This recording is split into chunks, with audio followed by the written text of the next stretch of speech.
36th gene key, becoming human. Programming partner, 6th gene key. Codon ring, the ring of divinity. 22, 36, 37, 63. Physiology, solar plexus. Amino acid, proline. The 36th shadow, turbulence. The dark night of the soul. The 64 gene key shadows provide the grist for the mill of all human suffering. Each shadow provides a mythic challenge for humanity to move through, which at the individual level is fought within the physical battlefield of the body. The 36th shadow is an emotional battle that must be fought by every individual at certain points during his or her life. As a vibration felt across the length and breadth of our planet, this shadow manifests as a collective emotional turbulence. This turbulence exists because uncertainty exists, and every human being knows that disaster could strike at any moment.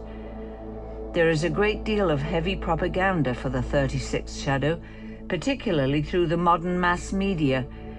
The continual barrage of negative news via television and the media ensures that most human beings are programmed with an unconscious background field of nervousness and turbulence. At a certain point in history, the 64 patterns, or hexagrams, of the Chinese I Ching were adapted for the purposes of divination and for predicting cycles within time. It is the modern use of the I Ching as an oracle that is so popular today. The ancient sages noticed that when certain hexagrams were drawn, they indicated periods of intense crisis or danger. The 36th hexagram was one such hexagram, and thus it was given the ominous name, the darkening of the light. There is much truth within this name, although when understood at its most profound level, the 36th shadow contains an enormous wealth of consciousness. Extrapolated to our genetics, the 36th gene key represents a part of our chemistry that goads human beings to break through boundaries of experience. At a collective level, this is a vital aspect of human survival, to learn what is dangerous and what is not. Evolution in this sense can be viewed in a much wider context. It uses us humans as experiential eyes to probe the outer limits of consciousness itself, and demands that we look into the darkness, put our fears aside and plunge in regardless. Because of this shadow, there can be no human life free of emotional turbulence. It is deeply ingrained in our myths. The modern phenomenon of the television soap opera is a prime example of our collective recognition of the emotional turmoil all humans have to go through over the course of their lives. One of the greatest determinants of our frequency is how we deal with emotionally challenging situations. Nowhere does the 36th shadow wreak more destruction than in the field of human relationships. Keep in mind that the programming partner of this gene key is the 6th gene key, whose shadow is conflict, the breakdown of communication between individuals or groups. One of the deepest human yearnings is for a perfect, loving relationship. It is a yearning that has been with us since the beginning of time, and the journey towards this ultimate dream of ours begins here in the 36th shadow. The journey begins, as do so many of our myths, with the challenges of our sexuality and with the guilt that follows it. At a low level of frequency, the 36th shadow manifests most strongly through our sexuality, where it becomes sexual lust. Sexual lust is simply a low-frequency expression of the evolutionary urge to break through another boundary of experience. Lust itself is an incredible chemical turbulence felt within the body. When it presents itself, it can create all manner of emotional disturbance in your life. Seen without a moral connotation, lust is a very pure energy. Whether you try to resist it or yield to it, one thing it does is make your life more interesting in terms of your experience.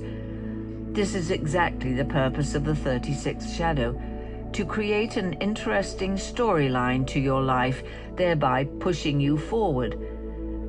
However, at the lower levels of this shadow frequency, human beings can go through suffering after suffering until they finally begin to evolve. The problem at all low levels of frequency is that the patterns perpetuate themselves. With the 36th shadow, lust can be suppressed, causing illness, or it can be expressed, causing guilt and/or deception.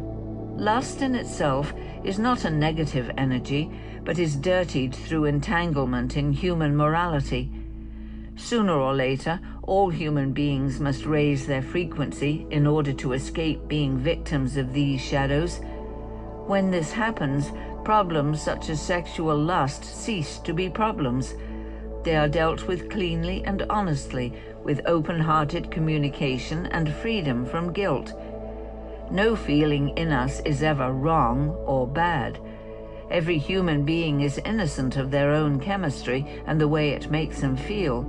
Difficulties emerge when we react or repress our feelings out of fear or anger, creating enormous turbulence within our own lives and those closest to us. Among mystics, the 36th shadow has long been known as the dark night of the soul. It is an archetype within human beings that pulls us towards the unknown and that draws the unknown towards us. In so doing, this shadow tests your levels of frequency and offers you the opportunity to transcend your own suffering. It tends to draw crisis towards itself like a magnet. If you do not break out of your own victim patterns, but continue to resist your true nature, you will keep being shown the same lessons again and again until you learn from them. The potential suffering that exists on account of this gene key is part of a genetic family known as the Ring of Divinity. This is a quite beautiful revelation. Each of the 4 gene keys within this codon group has the capacity to awaken the highest consciousness inside you. Being allied to the grace of the 22nd gene key, these 4 archetypes bring intense emotional experiences and challenges to your life. They also tend to plunge you into a deep, dark night in which you are riddled with self-doubt, the 63rd shadow. Ultimately, however, the theme of this codon group is redemption. As you allow yourself to be purged by the power of your own suffering, you will realize the utter bliss of the higher states and will recognize your own huge good fortune. As we shall see, this codon group in many respects is deeply connected to the true meaning of the Christ consciousness. If you feel a strong connection to it, or have it as a key aspect of your hologenetic profile, you are indeed a fortunate human being, and your journey will inevitably lead you to this realization. Repressive nature, nervousness. When emotional turbulence is resisted, it becomes nervousness that ripples through one's entire body and aura. These are natures that are terrified of change and that attempt to maintain outer calm at all costs. The cost is that the turbulence becomes internalized and gets trapped in the nervous system. Such people are unable to relax and send nervous waves into their immediate environment as well as into others, destabilizing the very things that they are trying to keep stable. These are also people who tend to repress their sexuality out of their deep-seated fear of change. They can be very hard to approach or get to know.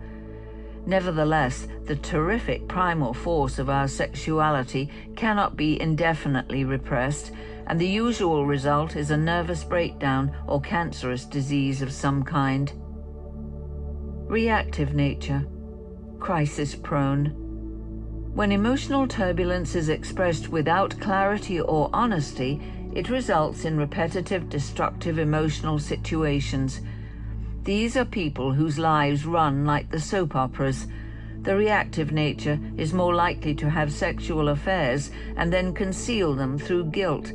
However, as with the repressive nature, non-acceptance of your true nature always comes back to haunt you, and thus life will always tend to draw an emotional crisis into such a person's life from a different and usually unexpected direction. These people do not realize that their inability to deal with their emotions and sexuality cleanly and honestly creates further turmoil in other seemingly unrelated areas of their life.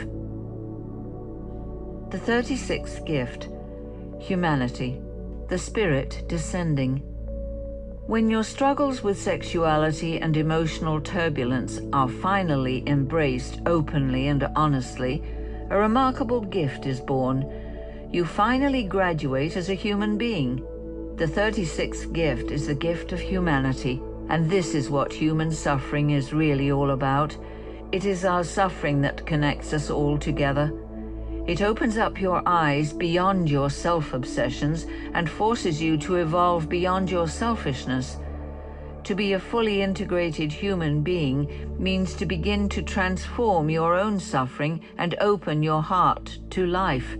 A person with the gift of humanity is a person who truly understands human emotions and who consequently understands all people. You can see here how the programming partner of this gift, the 6th gift of diplomacy, matures simultaneously as this 36th gift matures. The moment you let go of the notion that you are somehow a victim of the fates, you begin to finally communicate cleanly with others. The gift of humanity is truly a gift that can only be earned. These are people who have looked deeply into their own shadows and who have grappled with the challenges of their sexuality and their emotions.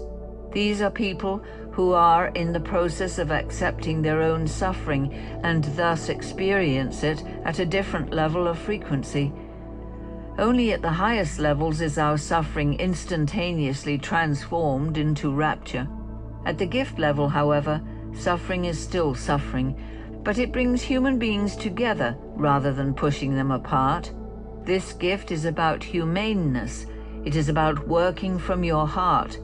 When you begin to live from your heart, you suddenly have an antidote to fear. The 36th gift is driven by the same urge as the 36th shadow, the evolutionary impulse to experience new feelings and new situations in order to learn from them.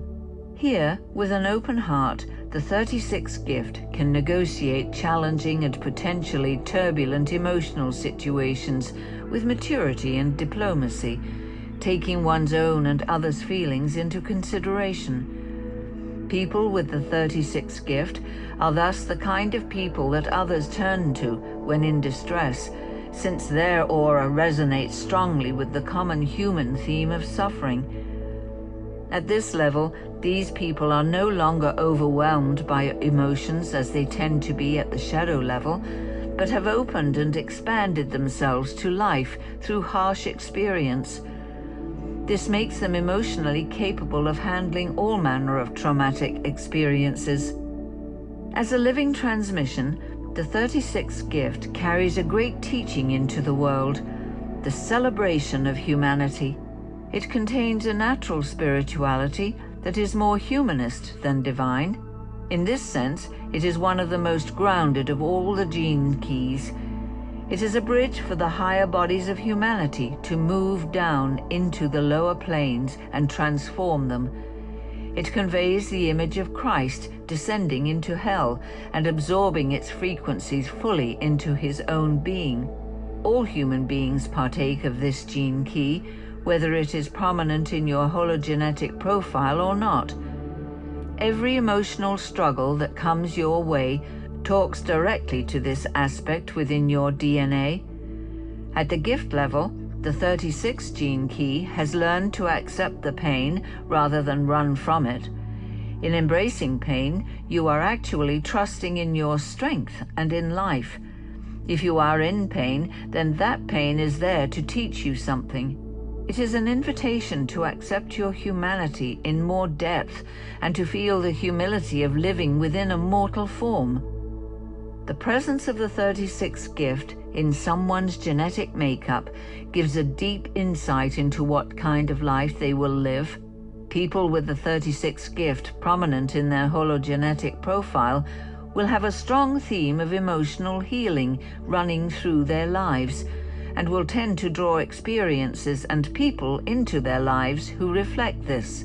The higher they are able to raise their frequency, the clearer and more profound their emotional experiences will become. The evolutionary urge to go on exploring new territory ensures that these people will never lead dull lives, and at the higher levels they can experience the most profound heart-opening experiences. The 36th gift is an archetype of the true purpose of all human suffering. These people are here to teach us that life is full of flavor and that pleasure and pain always come together. The deepest role of the 36th gift is to help humans to become humane by respecting others and by embracing your own suffering, whatever it looks like, rather than being dragged down into the depths of victimhood.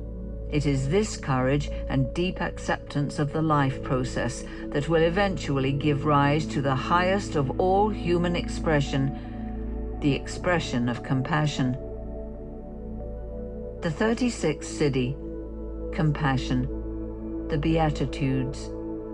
There is perhaps no better symbol for the entire journey from the 36th shadow to the 36th Siddhi than the life of Christ.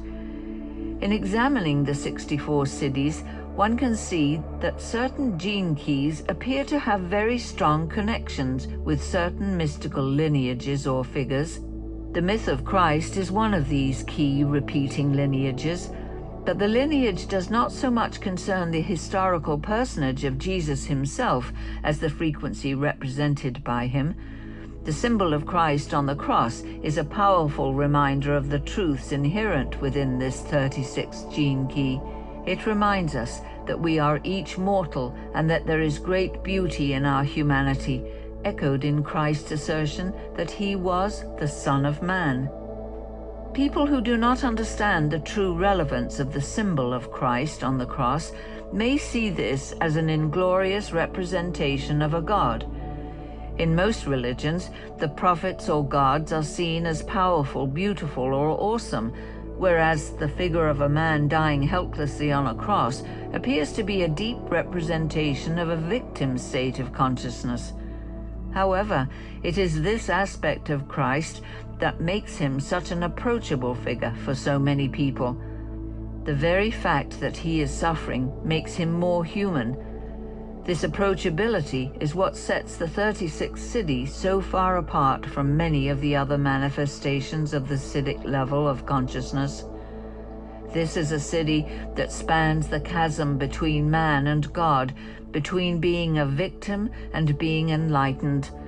It speaks to every single human being, and it asks each of us to ask ourselves a single question: why must I suffer? The answer to the question of suffering lies here within the 36th Siddhi. It is the same answer given to us by the 25th Siddhi. It is all about love. However, the universal love manifested through the 25th Siddhi is very different from the compassion expressed through this 36th Siddhi. Universal love almost has a distant quality to it, as though it came from the gods themselves. The 36th Siddhi, on the other hand, speaks in the language of man, since it can only flower through a journey of intense suffering. Such is the path of the 36th gene key.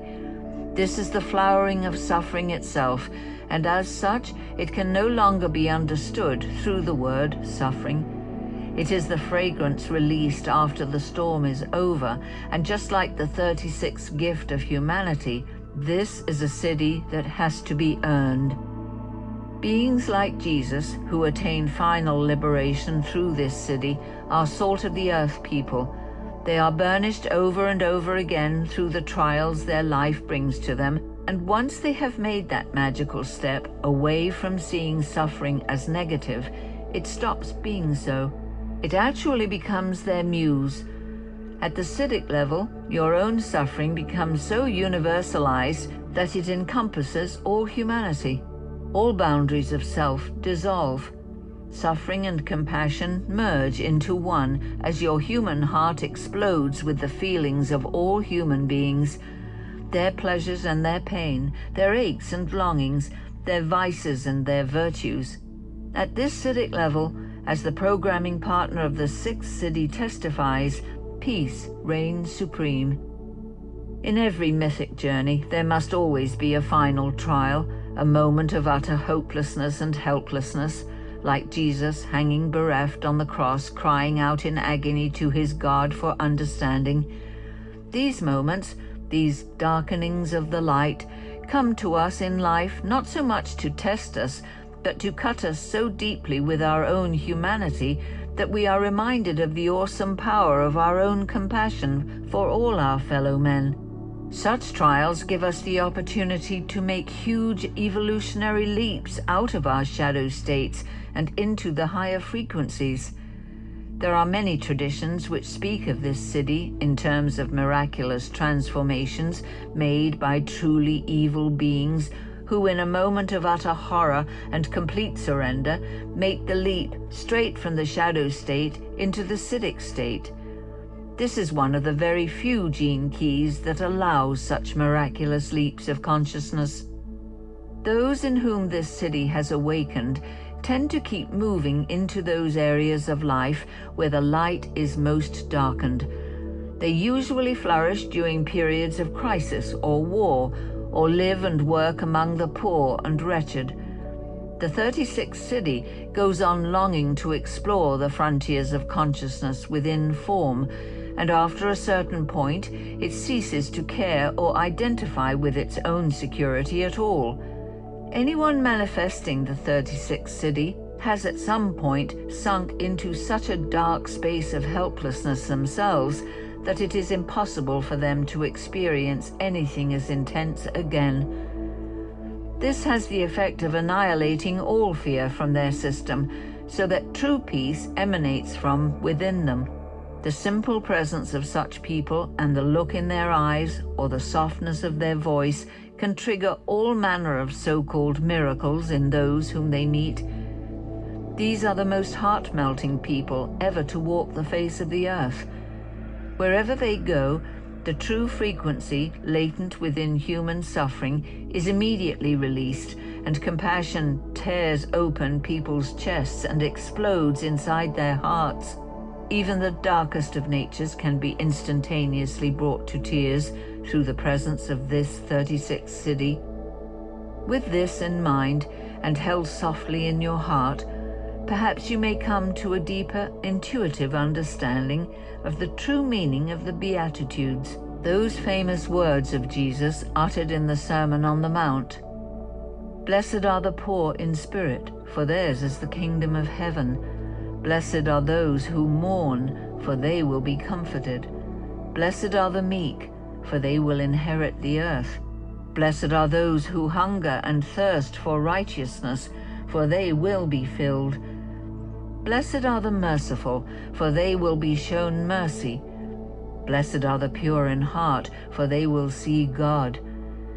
Blessed are the peacemakers, for they will be called the sons of God. Blessed are those who are persecuted for righteousness, for theirs is the kingdom of heaven.